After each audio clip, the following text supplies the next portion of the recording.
في ناس كده بتيجي في اخر السنة وتحبط لما تلاقي نفسها ان هي رجعت على السنة كلها ايه اللي حصل فيها والاهداف اللي هي حطتها، فتلاقي ان هي ما حققتش اي حاجة.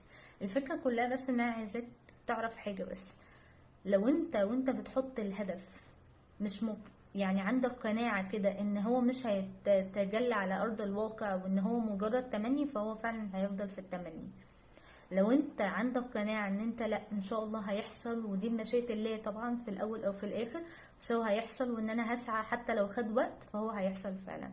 فمحتاج ان انت اي هدف بتكتبه اسأل نفسك هو انت فعلا النية يا جماعة، هل انت فعلا مؤمن ان هو هيتحقق، ولا انت بتتمنى؟ لان هي تفرق كتير قوي.